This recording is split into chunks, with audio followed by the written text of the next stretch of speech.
Hello મિત્રો, આજે આપણે આપણા શિક્ષણ પ્રણાલી સાથે જોડાયેલ એક ગંભીર સમસ્યા વિશે વાત કરવા જઈ રહ્યા છીએ. ધ ટાઈમ્સ ઓફ ઇન્ડિયાના અહેવાલ મુજબ ભારતમાં 8મા ધોરણના ઘણા વિદ્યાર્થીઓ બીજા ધોરણના પુસ્તકોનું વાંચન કરવામાં સક્ષમ નથી. અને એ જ નહીં, તેમને સરળ ગણિત પણ સમજાતું નથી. જે આ ટાઈમ્સ ઓફ ઇન્ડિયાનો અહેવાલ હતો તેને અનુસાર ભારતમાં 56% 8મા ધોરણના વિદ્યાર્થીઓ પ્રાથમિક ગણિત કરી શકતા નથી અને 27% વિદ્યાર્થીઓ બીજા ધોરણના પુસ્તકોનું વાંચન સમજી શકતા નથી. આ એક મોટી સમસ્યા છે, કારણ કે વિદ્યાર્થીઓનો યોગ્ય પાયો બંધાશે નહીં તો તેમને ભવિષ્યમાં નોકરી માટે મુશ્કેલી પડી શકે છે. આ સમસ્યા શા માટે સર્જાય છે? આ માટેના ઘણા કારણો હોઈ શકે છે. પહેલું કારણ, અતિ ભારે અભ્યાસક્રમ. વિદ્યાર્થીઓને ઘણી માહિતી શીખવવામાં આવે છે, પણ મૂળભૂત કૌશલ્ય પર ઓછું ધ્યાન આપવામાં આવે છે. બીજું કારણ, પ્રાયોગિક શિક્ષણની ઉણપ.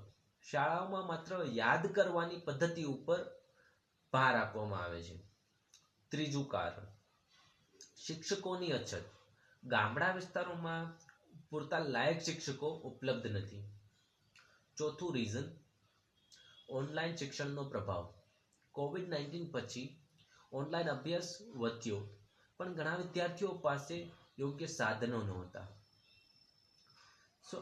આ સમસ્યાનો વિદ્યાર્થીઓ માટે શું ઉકેલ હોઈ શકે? ચાલો આપણે એ જોઈએ. જો તમે પણ આ સમસ્યાનો સામનો કરી રહ્યા છો તો આવા પગલાં લેવા જોઈએ. રોજ વાંચવાની આદત બનાવો. દરરોજ 15 થી 20 મિનિટ વાંચન કરો, ભલે ન્યૂઝપેપર હોય કે સ્ટોરી બુક હોય. રોજે ગણિતનો અભ્યાસ કરો.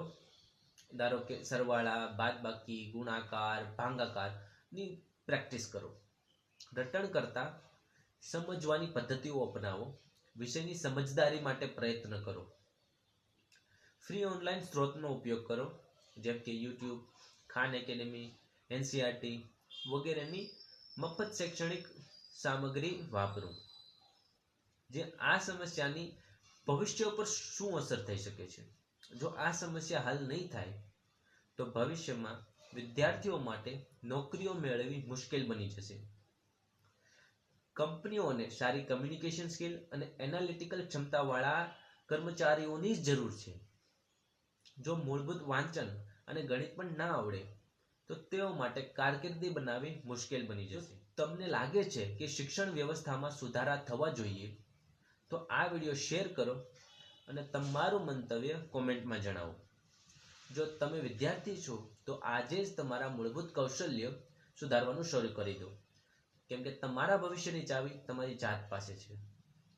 જો આ વિડીયો તમને બહુ ઇન્ફોર્મેટિવ લાગ્યો હોય તો આ વિડીયોને લાઈક, શેર અને સબસ્ક્રાઇબ કરો.